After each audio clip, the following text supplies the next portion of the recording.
the black holes. Today, we will deal with dynamical black hole, time evolution of black holes, because in the previous sessions, we dealt with stationary black hole. First, the Schwarzschild black hole, the static black hole, then the Kerr rotating black hole. But now, today, for this last session, we're going to study dynamics of black holes. Okay, this is a page of a lecture, but you know it now. So this is the plan for today. First, we will say a few words. This is a very rich subject, especially today with this many numerical relativity computation. But we will say just a few words about the formation and evolution of black holes. Then we will see the first law of black hole dynamics. Then the second law, and so that we can arrive to the so-called black hole thermodynamics. And then we will see some application of the second law, especially regarding gravitational wave emission from black hole, which is the main topic, gravitational waves of this school. So let's start with the formation and evolution of black hole. So let's start by the simplest astrophysical scenario of formation of black hole, namely the gravitational collapse. This is the standard scenario to form black hole in our universe. So on that space-time diagram, I've drawn a simple, quite a simple situation. It is a star, a spherical star, just for simplicity, which at certain point of its history, and basically the end point of its history, is submitted to gravitational collapse. It means it has no longer any source of pressure to support the gravitational force. And so this is a space-time diagram. So I put only one dimension, spatial dimension. This is r, distance to the star, if you want. And here you have a kind of time coordinate, more like the Eddington-Finkelstein time that we have seen when studying the Schwarzschild black hole. So in yellow, this is the part occupied by the matter, by the stellar matter in the space-time diagram. And in orange, this is the surface of a star. This is the world line. Actually, it should be a tube, a world tube of the surface of a star, but it's drawn as one line in this two-dimensional diagram here. And if we look, for instance, in green, this is null geodesic, so you may imagine this is photon trajectories in space-time. This is here a photon emitted from the surface of a star, and you see this photon can reach infinity. And as the collapse proceeds, this photon can also reach infinity. This one is emitted from the center, supposing there is no absorption in the star, okay? It's a photon, a neutrino if you want, something, and it can reach infinity. But this photon here, as you can see, first of all, it is escaping, but then it comes back, and then it's falling down to the center. So in some sense, this photon here is trapped. And this defines the black hole region that you can see here in gray. This is the black hole region. And the boundary of this region, as we have defined during the first lecture, is by the very definition of it, the event horizon h. And you see that in this space-time diagram, the event horizon h appears suddenly, I mean, at a certain time, t tilde 1, here at the center of the star. Then it grows. And then here we reach a stationary situation where the black hole horizon does not longer grow. And asymptotically, we reach the state of a Schwarzschild black hole because this was a spherically symmetric collapse. Also, another thing that you notice is that when all the matter has collapsed to the center of the star, then a curvature singularity appears here. This is what is this drawing here is for the curvature singularity. So this is a kind of standard space-time diagram, but we have seen, especially during the first lecture, that in relativity we prefer to deal with conformal diagram to have a global view of a space-time. And so we may try to figure out what is the conformal diagram of this event. And it is something like this. It is something where you have a scry. Let me remind you that the scry plus is the location of a conformal boundary from which no path-directed time-like null curve may emerge. So only future-directed null curve can touch a scry plus. This part of the conformal boundary. And also let me remind you that we defined during this first lecture a black hole in all generality without assuming any symmetry in the space-time as the complement of the causal path of a Scri plus, So this is the causal path. It means this is the part of space-time which can be connected to Scri plus by a causal curve, either time-like future-directed or null future-directed. And in this diagram, we see clearly that, yes, we have a region of space-time which cannot be connected to Scri plus causally. So this is the black hole region. And let me also remind you another very important feature of this so-called Carter-Penrose conformal diagram is that all the null rays are drawn as 45 degrees line with a slope of 45 degrees, either outward or inward. So in particular, the event horizon, which is a null hypersurface, is 45 degrees in such a diagram. Again, in this diagram, you have in yellow the part of space-time which is occupied by matter. So it looks on this diagram that the star is expanding instead of collapsing. But this is just a mere coordinate artifact, because what this diagram, this conformal diagram, what they respect is the null cons, the null direction, but they don't respect the distance. In particular, the distance have been brought back to finite distance in the diagram. This is the infinity, and space-like infinity has been also brought here. And so all the distance are completely distorted. What remains okay is the angles, particularly the null lines. And so this expansion means nothing. It's just a matter of drawing. I mean, the physical distance, the physical area of a star is decaying, okay? And then this is the part which reaches the singularity here. Okay. A remark which we shall make at this point is that we may compare this to the conformal diagram of a Schwarzschild black hole, because from the no-air theorem, we know that the end state of such an event is a stationary black hole, and among the stationary black hole, we have only one kind. This is the very essence of the no-air theorem. It is the Kerr black hole, which reduces to a Schwarzschild black hole in case of no rotation, like here. So it has to be a Schwarzschild black hole. And during the lecture on Schwarzschild black hole, instead of this, we draw a much more complicated conformal diagram. You remember, we had we had 4 regions in this diagram. This is the black hole region. This is again the Scri plus. This is the exterior of the black hole. This I didn't comment it too much on it, but this is a white hole region, and this is another asymptotically flat region. And this we may qualify such a maximally extended black hole. This is the way we obtain this diagram, is by taking a maximal extension of a Schwarzschild solution. By maximal, remember, it means that all the null geodesics are complete, or if they are not complete, they reach some curvature singularity. Otherwise, they continue forever like this. So this was the way you obtain it. And so this is a maximal extension of a Schwarzschild solution. In particular, this is a pure vacuum solution of Einstein equation. There is no matter whatsoever in such a diagram. So this is a kind of idealized thing, if you want. And this is also eternal. In this, we have this the time-like killing vector psi, which is time-like the dashed lines here of the field lines of the killing vector. It is time-like here, it is space-like here, and so on. So we have this symmetry. We don't have any evolution in such a space-time. So we may notice that actually the conformal diagram of a space-time generated by gravitational collapse is only a part. In some sense, it is this part here of the diagram. Okay, we don't have, in particular, a white hole region at all. We have only the black hole region and the asymptotically flat region. And in particular, we don't have the second asymptotically flat region here. So I'm not saying that this does not exist in the universe. This could exist if the universe was created with such an object from scratch. I mean, thanks to some complicated topology. We have seen this topology the other day. We have the so-called Einstein-Rosen bridge here.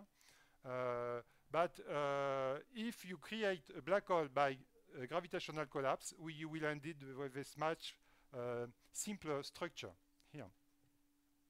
Okay, but still with a black hole region. Okay, so it is this. And now let's move to more complicated settings. So this was the simplest thing, the gravitational collapse of a star. Now, since you want to study today dynamical black hole, of course, one dynamical situation we may think of is the binary black hole merger. And a simplest form of this merger, maybe not very relevant for astrophysics, is the head-on merger. not the binary in spiral as we have observed with LIGO, but the head-on merger. And so in that case, the space-time diagram, this is a space-time diagram, a three-dimensional space-time diagram. And in black, this is the event horizon from which has been computed from a numerical simulation of this event, this head-on merge of black holes. So two black holes are coming from some initial rest position, and they merge to form a bigger black hole. And this, you cannot, when you compute this, you cannot localize the event horizon because by definition, we can see it here, the definition, this is something that we stressed the other time, is very global. That means to define properly a black hole, you need to know all the future actually of this region to see if the null geodesics are reaching Sky plus or not. So it's a very global definition. So in some numerical computation, you don't have access to Sky plus. But once your computation is terminated after a certain amount of coordinate time, you finish the computation, then you may trace backward some null geodesics, and one can show that these null geodesics, when they are traced backward, so suppose you stop the computation somewhere here. When you backtrace your null geodesics, they approach asymptotically and exponentially the event horizon. So you may, with some numerical error, trace where is the event horizon in your numerical space-time. And this is what you obtain here. This is what these people have obtained. By the way, among these people, there is Harald Pfeiffer. He will give you a lecture, I think, starting next week, about numerical relativity and black holes. He will participate to that school. So the blue lines, so the black line is the event horizon, and the blue lines, this is null geodesics, which are here outside the horizon, but during the merger, they will join the horizon, and they will be part of the horizon afterward. Let me remind you one important theorem that we have seen during the first lecture, the so-called Penrose theorem, that once a null geodesic has entered the event horizon, it is stuck on it. It means it has to remain on it. It cannot leave it, but it can enter it. And here we have some photon trajectory, and then they will become the generator of a null geodesic of the event horizon. Okay, so this is this, and this is the view, another view of the same event. This is the same numerical computation actually performed by these authors. But now we are looking at cross-section. So let me remind you, by definition, a cross-section is a two-dimensional section of the event horizon. And this two-dimensional section is everywhere orthogonal to the null geodesic generator, which implies that this two-dimensional section is space-like. So here we have a natural choice for this cross-section is to make a slice by a constant coordinate time. By coordinate time, I mean the time coordinate t, which is used in the numerical computation. So it has no particular physical relevance, but okay, it's a way to slice the space-time, t equal 1, t equal 2, t equal 3, and so on. And when you do this, you observe this for t equal 9m, where m is the total mass of the system. You see here the two, this is these two parts here, these two black things, this is the two cross-section. It means, imagine this is one cross-section here and another cross-section here. This is the two cross-section. And this green thing here, this is the location of a null geodesics which will enter in the future the event horizon. So for instance, this green thing, this is the intersection of these blue lines with your t equal constant slice. Okay, when you plot this intersection of these blue lines, you will get this green thing here. And you have another thing which is plotted here in red. This is the so-called apparent horizon. I had not time to discuss this too much in this lecture, but this is something that, contrary to the event horizon, this is something that one can locate during a numerical computation, because its definition is not global, it's quasi-local. You take a two surface, and from this surface, you remember, we computed the expansion along a non-normal, this theta quantity. And in flat space-time, if you compute the expansion of the light rays, the non-normals, in the outward direction, usually this expansion is positive, and you compute it inward, starting from a two sphere, it is negative. This is the standard situation. And in strong gravitational field, it may turn out that both expansions are negative. Both congruence of null rays are converging. And when it is marginally the case, it means one of the expansion is negative and the other one is zero. We have a so-called marginally trapped surface or even a apparent horizon. So this can be searched in a given numerical space-time by looking at computing the convergence of null rays which are orthogonal to a given two surface.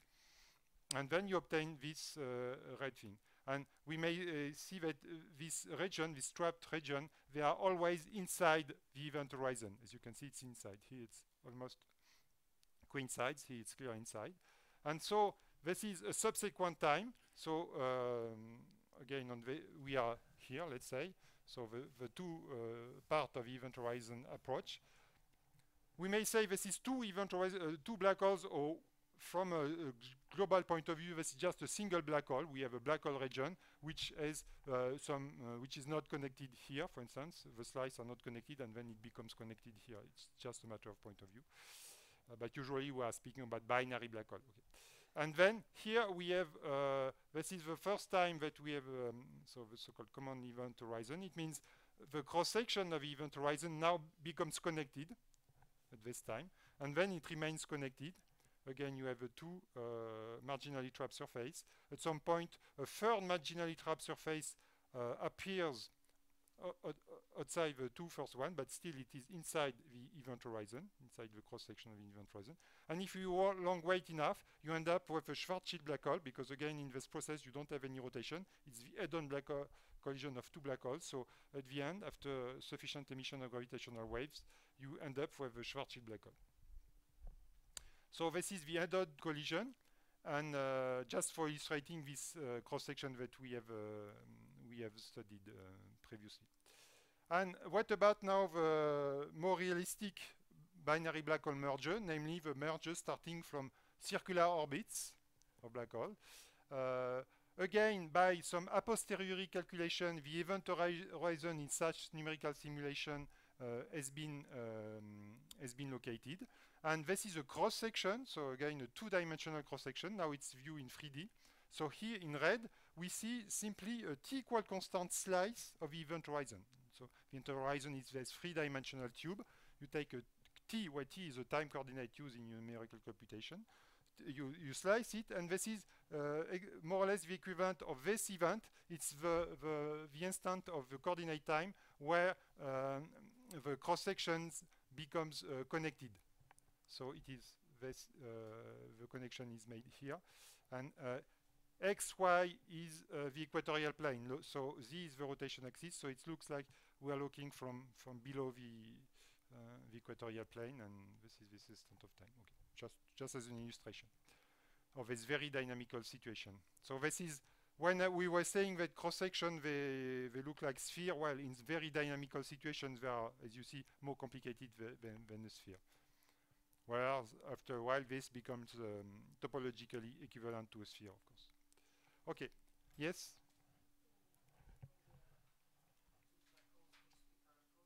Mm-hmm. Mm-hmm.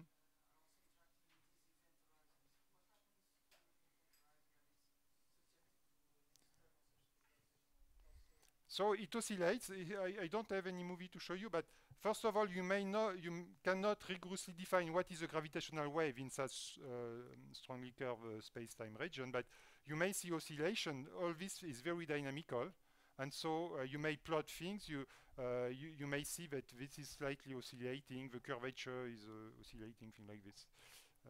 Sorry, I have only a static image like this, but okay. So this was just to illustrate things. Now let's move to more concrete results, analytic results, namely the first law of black hole dynamics. So let us imagine the following situation. We take a black hole in equilibrium. So by the Noether theorem that we discussed the other day, we know that it has to be a Kerr black hole. So it has it's described by only two hairs, two parameters, M and A.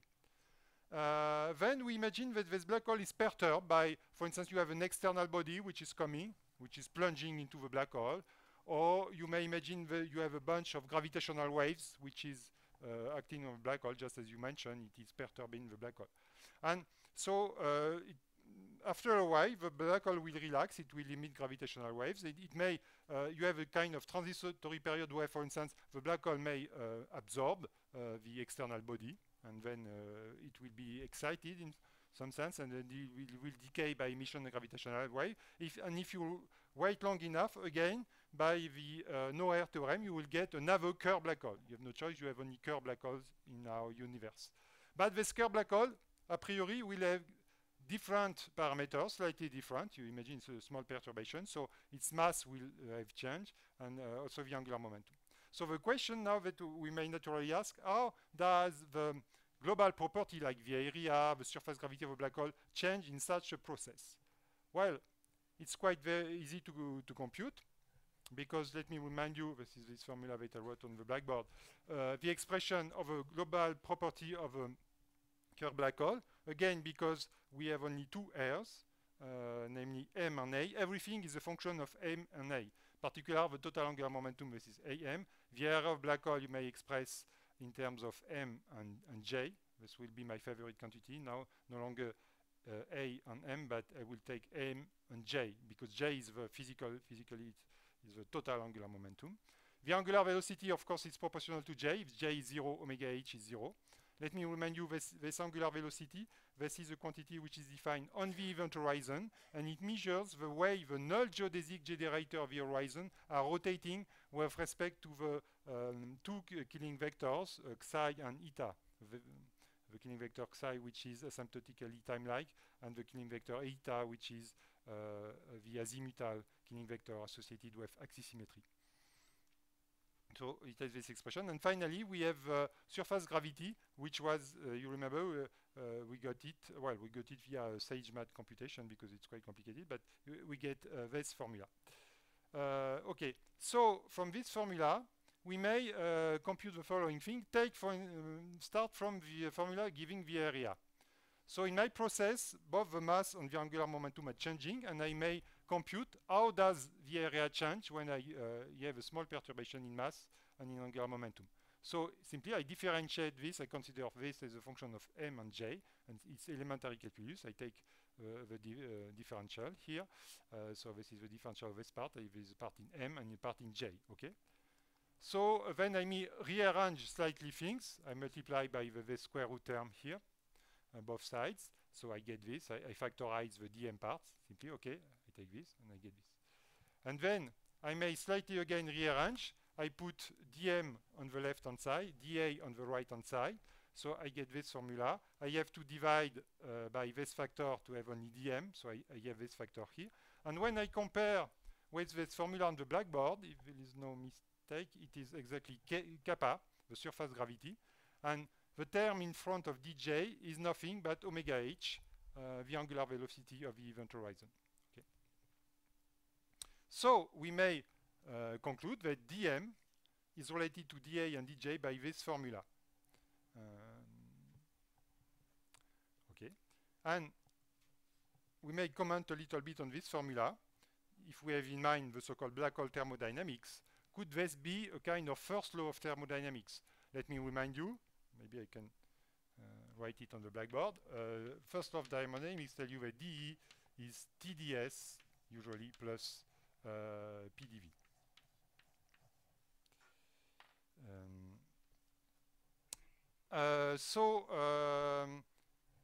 Well, on the right-hand side, it's more or less okay because, you know, we are in relativity. Mass is the same thing as energy. So we can say it's a change of the total energy of a black hole.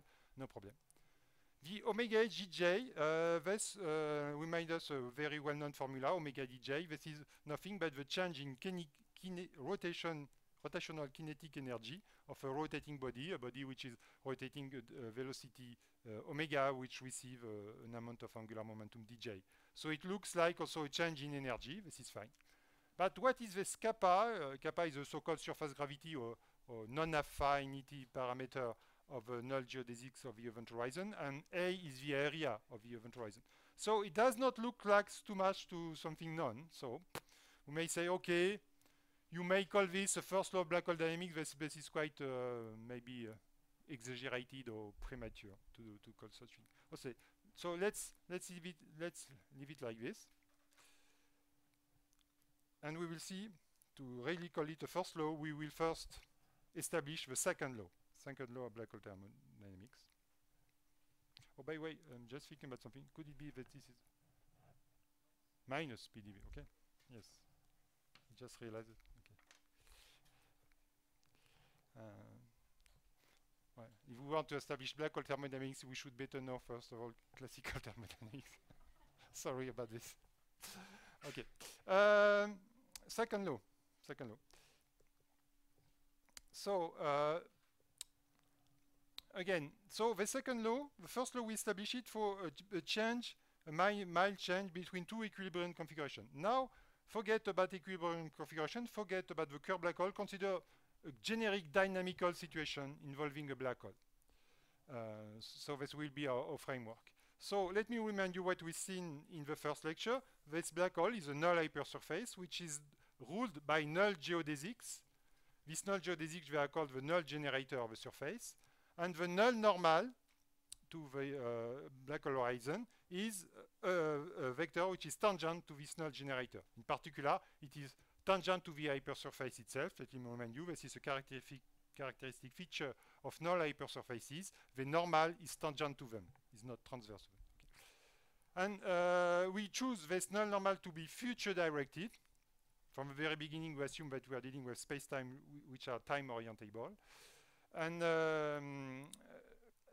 moreover, we choose L so that the associated parameter lambda, is an affine parameter. It means L is really a geodesic vector. It obeys this equation. Or if you want, kappa is 0 for this choice of L. And lambda is the so-called affine parameter of this null geodesic here. Okay. And so we will see this L, since it's future directed, as a kind of evolution vector. And we are going to take one cross section, again, this space-like that you can, two surface that you may imagine as being a sphere. And we will study its evolution along L.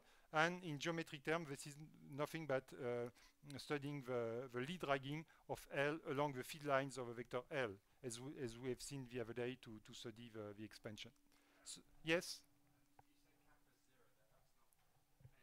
Yeah, so it means my L is not the L that we introduced by the way, we call it chi, I guess, the other time. It was another null normal, and which was such that kappa chi is kappa chi.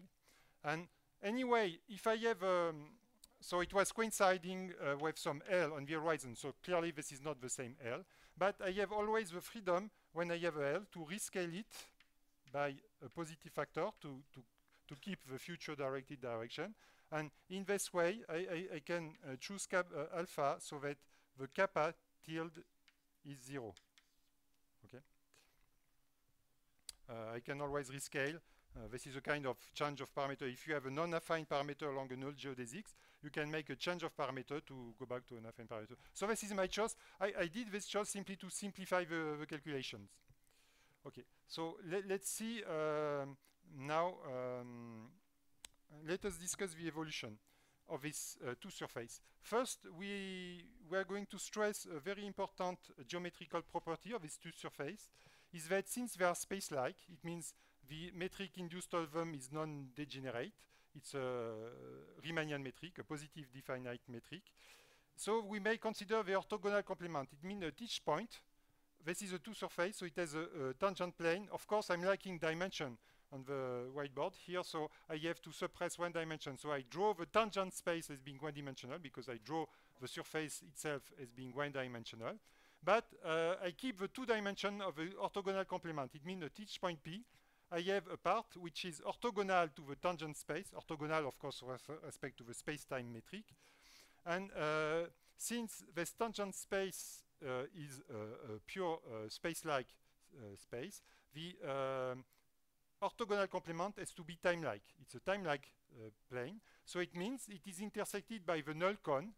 So necessarily, the null cone is like this. Again, on this drawing, you see that the surface lies outside the null cone because it's a pure space-like surface. Okay, and the intersection of the null cone with the two planes here defines two directions and only two null directions. Okay, this is pretty easy to see. One of them, I know it already. This is my L, so it means my event horizon is like this. Okay. This is my, and the other, the complementary null direction, I call it K, okay? And I can choose K in an arbitrary way because this is a null vector. I choose it simply to be future directed. And to fix it completely, to specify it completely, I normalize it by demanding that the scalar product with L is -1. This in some sense, is fix the length, because again, let me remind you, K is a null vector, so with a null vector, there is no natural normalization because its scalar square is 0. But you can fix its length by taking the scalar product with something else. And you can see that two future null directed vectors have a scalar product which is necessarily negative. So you may use this to fix the scale to -1. Okay, let's do like this. And we may notice that this orthogonal two-plane here is generated by these two vectors, two null vectors, that I can take as a basis of this plane. And then we may introduce such an object. It's a bilinear form, or if you want a type 0-2 tensor, which is symmetric. It's here the metric tensor is my A, the one form associated to L, and K, like this. Notice it remains symmetric. And this is actually this object, which is a space-time tensor, is a kind of extension, space-time extension to the metric induced by the space-time metric on my 2 surface. Why is it so? Well, if I take the scalar product with Q, if you want, of two vectors which are tangent to S, so I simply plug here, this is elementary computation, okay? I replace Q by its expression here. So I get this, but since U is in S, and L is normal to S at every point. Again, L and K, they are normal to S, okay? Then this is 0, and similarly, this is 0. Oh, this is also 0, by the way. So everything is 0, so I get this. So taking the scalar product with Q or G is the same thing. So we may say that Q is the induced metric on my 2 surface S. And another important geometrical object, which enters in this game, is the orthogonal projector on S. In a tensor form, it's nothing but Q, in which you raise one index, the first index, let's say. If you raise the first index of G, you know you have a Kronecker delta, and then you have L alpha K beta like this. And of course, the orthogonal projection of L is 0 because L is orthogonal to S, and same thing for K. So from these two objects, I may introduce the deformation rate tensor. So what is it? It's something which it's quite simple in principle. It's something which generalizes the concept of expansion that we have seen. The expansion is a measure of the change of area when you drag these two surfaces along the feed lines of L. This was the scalar theta. But when you drag these two surfaces, actually, you are not only changing the area, but you can also shear it. You can also change its form. And this is measured by not a scalar, but by a tensor, which actually measures the way the metric, the induced metric, varies. Let me remind you that this Lie dragging is simply transporting each point of the original surface by the same quantity epsilon everywhere on the surface. So this defines this new surface. And then you may compare the metric on that S epsilon with the metric, the original metric on S. And so if you do this, mathematically speaking, this means that you are taking the Lie derivative of the metric Q along L, and then you project back, this is technical, and you take 1/2 for some convention, you project back on the surface. So in terms of tensor component, this write like this. And if you want, you may express the Lie derivative in terms of standard. This is a standard formula expressing the Lie derivative in terms of a covariant derivative. Well, it's like this. And then if you replace in it, you obtain something which has no longer any Lie derivative, but simply the covariant derivative of L, and which is projected on the two surfaces. It means that this tensor actually really lives on the two surfaces. So it is the so-called deformation rate. Again, it measures the way the metric, the induced metric, varies when I propagate the surface along the feed lines of L. Yes? Yes? Mm. Yes? No, I'm not really bringing it back. I'm projecting it, this object. I'm projecting, this is technical in some sense. I'm projecting on this space here. I'm not really bringing it back here. And we have seen that the expansion, coming back to expansion, this is the measure, the theta that we defined at the time. It was the relative change in the area. And it's easy to see that actually this theta is nothing but the trace of this object that we have just introduced. We can see like this by introducing adapted coordinates. Again, all these things, technical detail, you have all the details in the lecture notes. So I refer to them if you're not just write a kind of summary here of the argument. First, because the area is related to the square root of a determinant in some adapted coordinate, because it's by this classical formula. You have a two surface. And you know you have a very general, when you have a determinant and a variation of a determinant, here it's only derivative, but it can be any kind of derivative. I mean, any law which obeys Leibniz rule. Then for the determinant of a metric, and you can express it in terms of variation of the matrix itself times the inverse matrix here. We have this generic law for variation of a determinant. And then it gives you, it let appear the trace of theta. So this is the interpretation of this small theta in terms of a capital theta. Yes? The other components of this tensor are the optical scalars? Yes, you could, if you introduce a null tetrad, this is what you may recover, yes, Zach's optical scalar from this object. But I will not introduce them here. Yeah, but you're right, yeah. Mm-hmm. Mm-hmm.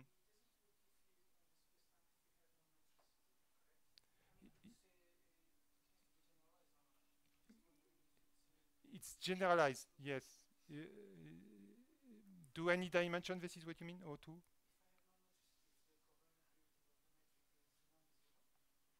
Ah, yes, this general formula here, it's, but then probably this formula is no longer valid relating the Lie derivative to covariant derivative if you don't have, if you are losing this.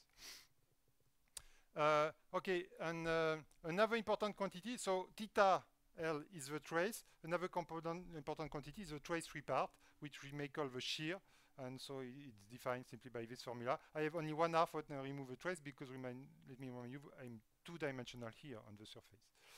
Okay, so this is the basic object, and now let us compute something. So I will not enter too much into detail, but I want to show you a really concrete general relativity computation using the Einstein equation. So we will get a highly non-trivial result. So I think it's a very important result, the second law of black hole thermodynamics, and which has very important consequences, not only regarding GR, but also regarding, for instance, quantum gravity and things like this. So I think it's important to know how does this arise, this second law of thermodynamics.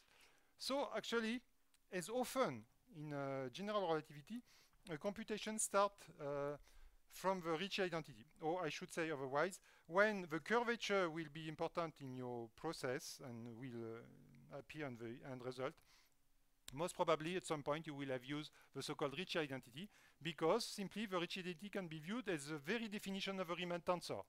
You may say the Riemann curvature tensor is an object which measures the lack of commutation of two covariant derivatives acting on a vector. So if I have my vector L, my favorite null evolution vector here, I take two successive covariant derivatives, and then I commute the two. And in general, this guy is non-zero, except in flat space. And in curved space, it let appear the Riemann tensor by this component here. And let me remind you a property that we have seen in Thomas' lecture, that the Riemann tensor is antisymmetric on the last two indices. This is pretty clear from this formula here, okay? So it is like this. So I'm starting from this very basic definition of a Riemann tensor. And then I contract it, because this is quite a complicated formula. I reduce the tensoriality by contracting on the indices alpha and gamma. So you know when you contract on alpha and gamma, in particular here, it will appear the Ricci tensor. Okay, this is also again the definition, the very definition of a Ricci tensor.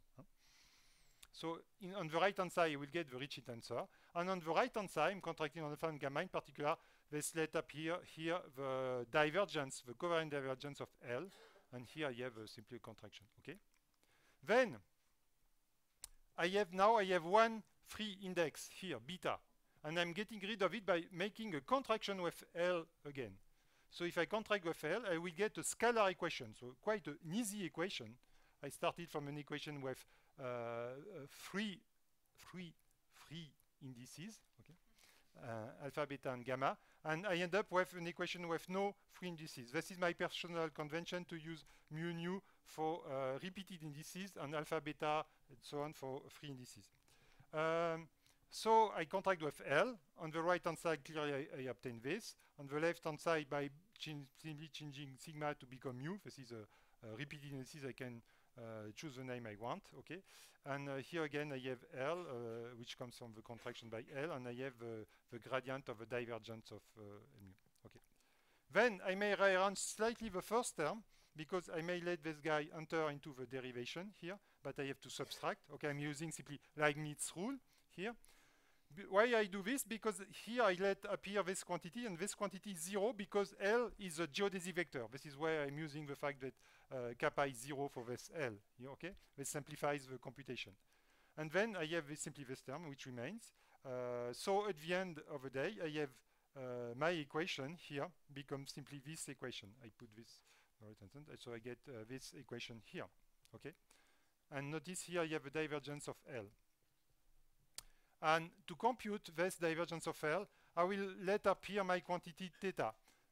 Because, let me remind you, this deformation rate tensor was related to the covariant derivative of L by means of this formula. And Q here is the orthogonal projector, okay? So from this, it's very easy. You simply expand. You replace Q by its value and you expand it. This is a good exercise. You get this quantity here. And now, from this, if I take the trace to get the divergence, then all these traces be 0 because I have many properties like L is a null vector, L is orthogonal to the surface, so and theta is tangent to the surface, so this is 0. Again, I have L is a geodesic vector, so this is 0. I'm using all these elementary properties, so many terms cancels, and I have simply that the divergence of L is equal to the trace of theta, which is nothing by theta L. So this is the first term, and the second term which appears in my equation is this one, so this is the divergence. It is this term.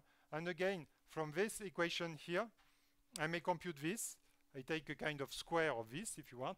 I replace by this expression. So when I expand, I should have many terms, but again, I have many cancellations. Actually, only the contraction of the first term remains. So I get, see, this is very simple.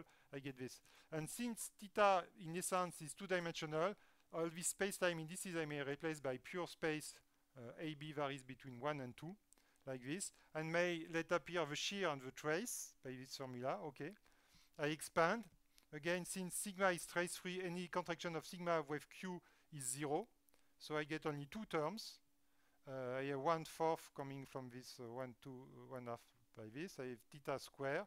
And then I have a contraction of this guy by this guy. But this is a metric tensor in a two-dimensional space. Okay, so it's simply the trace. It's 2. So at the end of the day, I get this formula. So when I plug back this formula into my original equation, I get this equation. So I have a kind of evolution here of the divergence of theta, theta, which is the divergence of L, and I have this term on the right-hand side.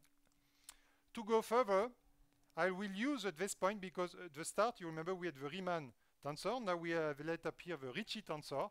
And usually it's a good idea when you have a Ricci tensor in some equation to invoke the Einstein equation to get rid of this Ricci tensor. In particular, the Einstein equation tells you that if you are in vacuum, the Ricci tensor should be identically 0. So that simplifies much things. But let's keep things to be very general. Not only we are dealing with dynamical black hole, but we may assume that we have some matter field. around the black hole. Some matter is falling in the black hole. We may have electromagnetic field. So non-vacuum situation. Nevertheless, we use the Ricci tensor, the Einstein equation, to replace the Ricci tensor, and we not only have the Ricci tensor, but it is twice contracted with L. So if I do this on the Einstein equation, this term will be 0 because don't forget L is a null vector, so its scalar square is 0. So this term I could replace it simply by minus 8 pi TLL. And moreover, this evolution, this is a covariant derivative along L, but this is a scalar thing. So we may write this as being the variation of theta along a null generator, and the parameter which is associated to L, we called it lambda, so we may write this quantity like this. So I end up with a kind of evolution equation of theta along the null generator of my event horizon, which is like this. I have a time derivative. In some sense, it's not a real time. It's an affine parameter along a null curve, but the important thing is that lambda increase from the past to the future in the space-time. And I have this quantity here, this the scalar square of the shear tensor, and I have this quantity which involves the matter. And this very important equation bears names from an Indian physicist, Ray Chaudhuri, which first exhibited in a slightly different case, time-like case, but here it's the null case, so it's called the null Ray Chaudhuri equation. And we're going to use it, and to use it, we are going first to make some physical assumption on the matter. We are going to tell that the matter has to obey this kind of positivity of energy, with quotes, equation. It's called the null energy equation. It means that we are going to ask that this term, with a minus sign, is negative. So this term is positive. This is a very mild equation. This is not a strong physical assumption. Sometimes in physics, to simplify things, we make strong assumptions like spherical symmetry, blah, blah. Here it's very, very mild. Why? First of all, if I'm interested only in black hole in vacuum, like in the binary black hole merger, this is okay because T is identically 0. So because of the equal here, this is trivially satisfied, first of all. Second point, we may notice it is satisfied for the energy momentum of any electromagnetic field, whatever electromagnetic field. I will not enter into the details. You have the details here. This has to be positive or null. And moreover, this is implied by a well-known energy condition in general relativity, which is called the weak energy condition, which tells you that given an observer of 4 velocity u, the energy that this observer will measure, the energy density of a matter, which is given by this product in terms of energy momentum tensor of a matter, has to be positive or 0. This kind of positivity of energy. And this is obeyed by mainly by standard matter, ordinary matter. All of the matter that we know obey the weak energy condition. So we are going to assume this. And if we assume this, we can prove this theorem, which is very important. It's called the positive expansion theorem. On an event horizon of a black hole, it can be dynamical black hole, whatever. The expansion along any future directed null normal is everywhere positive or 0. So why do we get this from the Ray Chaudhuri equation? First of all, here I'm stating the theorem for any normal L, not necessarily normal which is geodesic. But if I have a kappa non-zero, I may rescale, as I said, to get a geodesic vector, and then the expansion rescale like this. So if theta is positive for one of them, it has to be positive for the other one, because alpha is positive. So I will assume that there is no loss of generality by assuming that L is an exact geodesic vector. So the Ray Chaudhuri equation applies then. So the Ray Chaudhuri equation was written like this. So there are two terms which are obviously negative in this equation. First one is that one, because by the null energy condition, it has to be a negative. The second one is this one, because I have a square here, it's obviously negative. And what about this one? Well, because this is symmetric, if you want to see this guy as a matrix on a two-dimensional space, this is symmetric matrix, 2 by 2. I can diagonalize it, and then when I take the square in an orthonormal basis, it has to be trace-free, so I have one eigenvalue and the other eigenvalue is the opposite. Then, of course, this quantity is twice the square of the eigenvalue, so it has to be positive or 0. So this quantity is negative. So I end up with the following situation, that this derivative along the null geodesics has to be minus this, because I am adding two negative terms here. So it has to be smaller or equal to that quantity here. Now, let us assume the opposite of the theorem. The theorem that we want to prove is that theta has to be 0 everywhere. Let us assume the converse, namely theta is negative at some point p. I call it theta naught. Let us assume that I have a negative value. Then we may choose the affine parameter lambda, so that this point p is simply lambda equals 0. And then this equation here simply implies, in particular, that theta of L has to be always smaller than this function theta bar, and this function theta bar is the one which obeys the equality here. So I write it like this because this is quite a simple differential equation here that I may solve. My initial condition is that theta bar is equal to theta naught. Let's assume negative value. And it's very easy to see that I have a unique solution obeying to this equation. It is given by this function here. Theta naught, this is constant, and this is the only dependence in lambda that I have. Now, when lambda approaches to this value, which is a positive value, so I'm starting from lambda equals 0, so I am on my null generator. I have lambda equals 0 here. And here, at this point, I'm assuming that theta naught is negative. And then I have the evolution, and at some value, lambda star, or I don't give it a name here, lambda is equal to minus 2 over theta naught, which is positive, so it is in the future of this guy. Then I see on that solution that theta bar is diverging to minus infinity, because theta naught is negative. Okay. So in particular, because I must have this inequality, theta L, the physical quantity, has to diverge as well, possibly before I reach this value, because here this is theta bar which blows up to minus infinity. So somewhere here I should have a particular value, I call it lambda star, where theta L goes to minus infinity. So this means that the expansion along the null rays is diverging to minus infinity. So instead of having an expansion, I have on the contraction. And we may see this graphically like this. It means all the null geodesics, this was the neighboring null geodesics, they're actually converging to this point. So I have a situation like this, where all the null geodesics are converging on my horizon. This is not this divergence.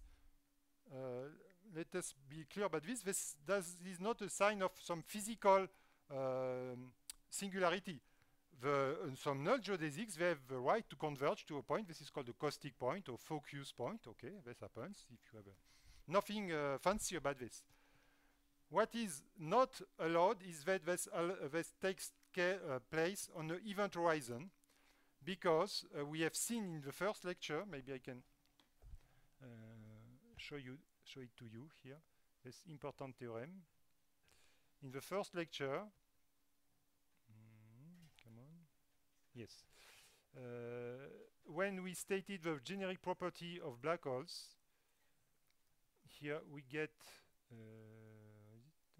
yes, this property here. This property is established by Penrose. There is exactly one null geodesic through each point of the event horizon. So this is not, such a situation is not possible, because through this point, P star, I will have many geodesics which are converging. This is forbidden on the event horizon. So we conclude, if we come back to up here, that this hypothesis is not valid. So we get that the expansion has to be positive. Okay. And from this, we are very close to the second law of black hole thermodynamics. First, let us state it. I'll give here all the technical details, because sometimes it's important to see when we it's so important, the second law. So it's important to know what are the precise hypotheses, like in the no-air theorem, for example. Because we are saying, oh, the ARI can expand, but under which condition? There are various conditions that a part of a space-time, I mean the interesting part outside the black hole, is and slightly inside it is predictable in physical sense. We say globally hyperbolic in mathematics, or that we have Cauchy horizon. Physically, this means we assume there is no naked singularity in the space-time. So again, this is a reasonable situation. In such a situation, we consider a foliation as the one we have seen before in the numerical relativity calculation. We have constant coordinate time slice. It means space-like hypersurfaces. And this slicing induces the slicing of the horizon by cross-sections. So this is this S of t. So I may label the cross-section by t. And Hawking theorem, or second law, which was proved by Hawking in 71, sorry, is saying that the derivative, so if I call A of t the area of each of a cross-section ST, then the derivative of A with respect to t, and I'm supposing that t is increasing from the past to the future, is positive or 0. So this is the area increase of the event horizon. Okay, how to prove this? It's very easy from what we got for the time being. We have to be slightly cautious because what we got is that the theta is positive along event horizon. So let us consider a kind of generic situation like this. We have a binary block hole merger.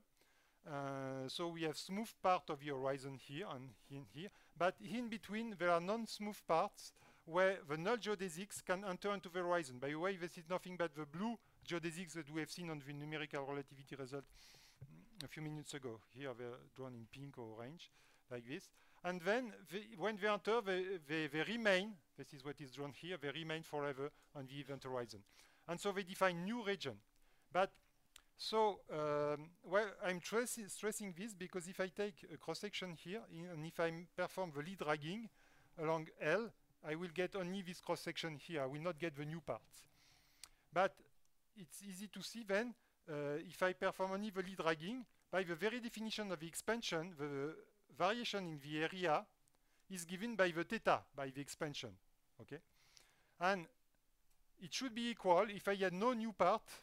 In a stationary part, it should be equal, but because I have new geodesics entering into the horizon, the actual area is indeed larger in the future. So this provides only a lower bound, so this is why I have a positive greater or equal here. And now, since if you are convinced from this formula, then it's over, because we know that theta has to be positive or 0. So this, everything is positive here. This is square root of the determinant of a metric. Okay. So I'm integrating a positive quantity with a positive definite metric. So I get then a positive quantity. So this proves the Hawking theorem. And notice that this Hawking theorem relies on the Einstein equation, because the theorem that we use, the theta positive, was invoked, the Einstein equation, with the null energy condition. Okay. If the null energy condition is violated by some kind of exotic matter, this theorem may not hold.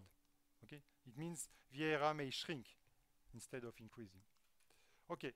And to finish from this, since we have now first and second law, we will gather all these laws to see the black hole thermodynamics. First, we can now conclude about the first law. We were not sure to call it the first law because we had this term here. But now we have this behavior that A can only increase towards the future. So, of course, it reminds us the irreversibility in thermodynamics and the necessary increase of the entropy. So we may call this A a kind of entropy, and then the term in front of it, we may call it temperature. Okay. But at this stage, we don't know the exact relation between the area and the entropy. It has to be some factor alpha, and I may have 1 over alpha here, so that I have a TDS term here, but we have to determine this. First of all, calling kappa a temperature is something maybe quite silly at first glance, because it has nothing to do with the temperature. It was a non-affinity coefficient, or kind of rescaled surface gravity of a black hole, as we discussed the other time. But it bears some resemblance with temperature in the following way.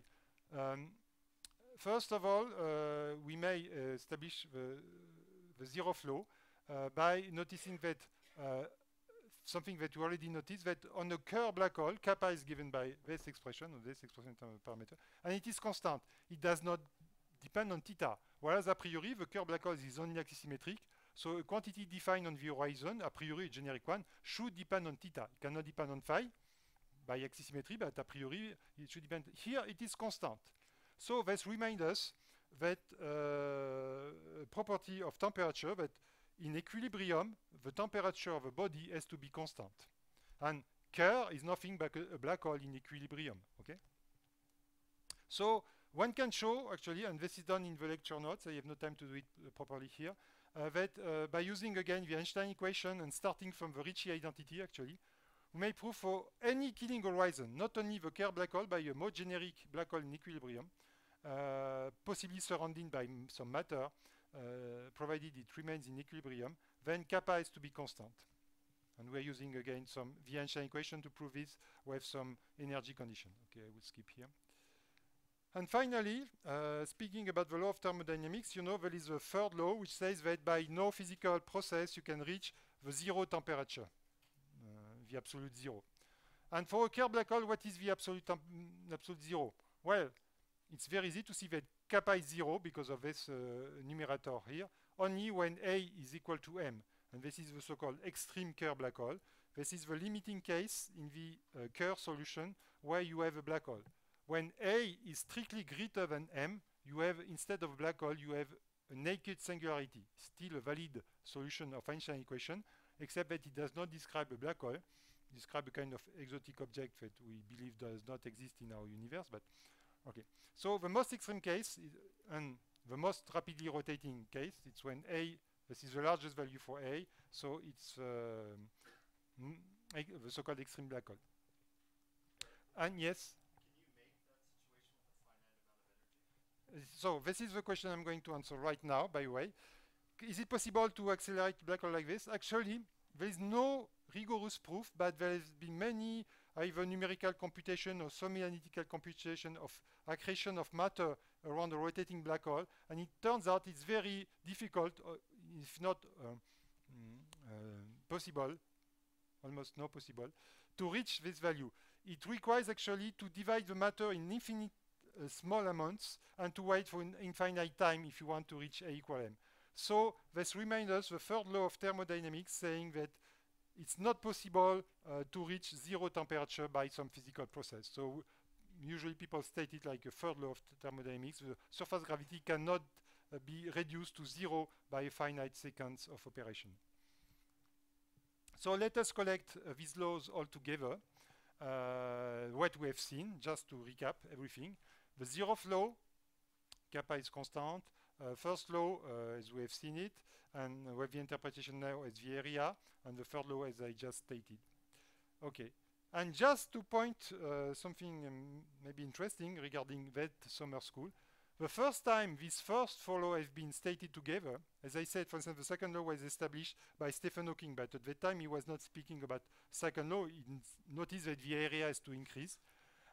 And Stephen Hawking gathered with Brandon Carter and Jim Bardeen here in Les Houches in the summer of 1972.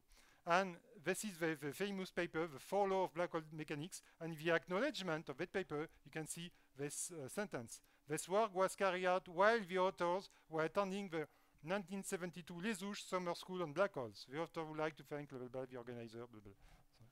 So it comes from Les Houches. Keep in mind. Okay. Okay. So then, to establish the relation between kappa, this coefficient alpha that was still missing. So Marianne, can I have 5 more minutes? 5 minutes, just to finish properly this thing. You remember we say, okay, the area is like the entropy, but we don't know the factor. We have that the entropy has to be like S times alpha A, but what is alpha? And the answer to that question, there was first Bekenstein in the early 70s found some arguments say, alpha has to be order 1/4, but he has no precise determination of it. And the precise determination of it came with the Hawking radiation, which is this quantum process occurring in curved space-time that I have no time to describe it. But as you know, Hawking radiation looks like a black body radiation. And when you say black body, it means at a fixed temperature. And the temperature that Hawking obtained by this quantum field theory computation is nothing but kappa. And we have this factor here, so this fixed alpha, and this fixed alpha to be Boltzmann constant divided by 4. And here there appears, because of the h bar, there appears the Planck length, if you wish, because L square is h square. So if you have here, this was, sorry, we had that T has to be 1 over alpha, 8 pi alpha, something, kappa. So this is the inverse, okay? So it has to be like this. And this relation is called the Bekenstein-Hawking entropy, and this is called, of course, the Hawking temperature. So this completes, of course, the this make a body to thermodynamic analogy. But just for fun, let's put some numbers in these relations here and consider, for simplicity, a Schwarzschild black hole. For Schwarzschild black hole, kappa reduces because J is 0, it reduces to 1 over 4m. And A, again, because J is 0, it reduces to 16 pi m square. So we may plug this value of kappa here and A here, and we make the numerical computation for one solar mass. This is what we get. For stellar mass black hole, the temperature, the Hawking temperature, extremely tiny, 10 to minus 8 Kelvin. So forget about Hawking radiation for astrophysical black hole. And for even larger black hole, like the black hole detected by LIGO Virgo, or even the black hole in the center of galaxies, it's even worse, I mean, because it's 1 over m. So the temperature is tiny, but the entropy is huge. If you plug this, because you are dividing the area of a black hole by the length, the area, the Planck area. And the Planck length, let me remind you, this is 10 to minus 35 meters, so it's very small quantity. So you get a huge entropy in units of a Boltzmann constant. Okay. Just a comment. I will have no time to go further into detail. You could have a whole lecture about this quantum Hawking radiation, thing like this. This is not the point here. I would just want to end by making some application, not to quantum gravity, but to gravitational radiation, gravitational waves, which is the main topic of the school. And first, we may use the second law to determine the maximum amount of energy that we may extract from a black hole via a Penrose process. You remember the Penrose process that we have seen the other day? By going in the ergo region of a rotating black hole, you may extract some energy. And so you may start from a black hole with initial mass m, I, initial angular momentum ai, and suppose you extract all its rotational energy, so at the end you are finishing with a Schwarzschild black hole, a static black hole. The black hole can no longer rotate. You have extracted all the kinetic rotational energy in some sense. And so you have maximized your amount of energy. It will be given by this formula here. And because of a second law, which is valid in any regime, even the highly dynamical regime, the final area has to be larger than the area you started with. So in terms of the area formula, if you replace by this value, this gives you this inequality. And when you manipulate this inequality, you can show that the total amount of energy has to be at maximum this quantity, which is 29% of the initial mass energy. It means by a Penrose process, you can extract at most, but still it's a quite high upper bound, 29% of the total mass of an initial black hole. But now I will just finish by the gravitational wave thing. The question is, during a binary black hole merger, does the second law give me some bound on the total amount of energy then I may extract via gravitational radiation? And the answer is yes. So we may consider a binary black hole merger like this. We are starting from two black holes very far apart. Again, by the Noether theorem, these two black holes have to be Kerr black holes. So M1A1, M2A2. The final state after the merger, the complicated merger, if you wait long enough, the final state will be, again, a third Kerr black hole, M3A3. The total amount of energy emitted in the wave process is the initial mass minus the final mass. And there is no way in this process these two black holes, so all this energy is emitted by gravitational radiation, gravitational wave. So we may define the efficiency in the gravitational wave by being this energy divided by the initial total energy, m1 plus m2. And again, the second law of black hole thermodynamics tells you that the area of a final black hole has to be larger than the area of the initial black hole, so which is nothing but the sum of the area of the two curved black holes. So we get this inequality, okay? And again, you can manipulate it. If you want to maximize your gain here, you have to minimize M3. And so to minimize M3, you have to actually to minimize this part. So you will say that A3 is 0. And also to minimize it, you have to minimize this part. So you have, yes. So you will say A1 is M1, so that this term cancels. So okay, to have this M3 minimal, we will make A1 equal to M1. So you start from two initially rapidly extreme Kerr black hole. This is the most efficient way. And you end up with A3 to be 0 to have this part maximal here. So if you do this, you can do the algebra again. It's very easy. You get this bond. And this function here, this is a function of only the two mass, initial mass, M1 and M2. And it's easy to see if you plot it, for instance. This function is maximal when M1 is equal to M2 and the maximum is one half. So the conclusion is during a binary merger black hole, you can radiate up to 1/2 of the initial mass energy available in the space-time in the two black holes. But this is really upper bound. If you start from non-spinning black holes, again you have the same inequality. You end up with something which is slightly smaller. Again, you have this 29%. And if you compare this with an actual computation, because this is simply upper bounds based on the second law, which has to be obeyed, okay?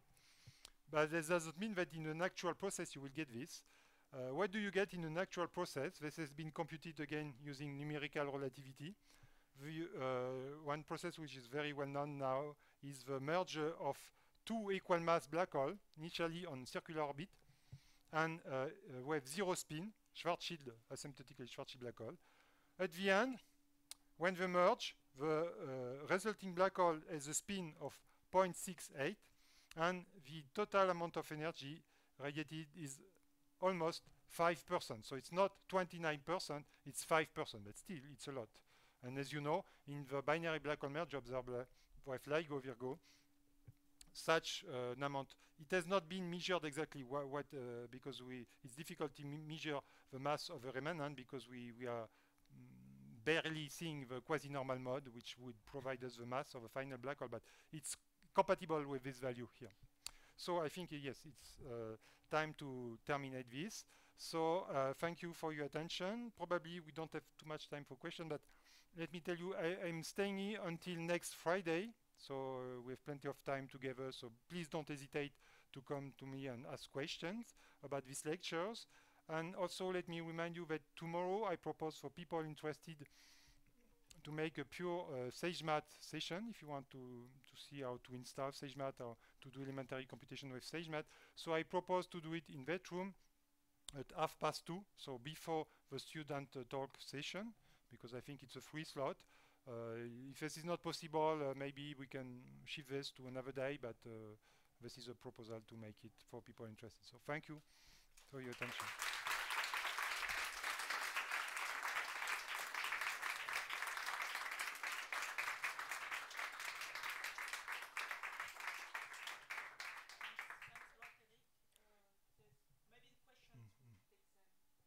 During the coffee.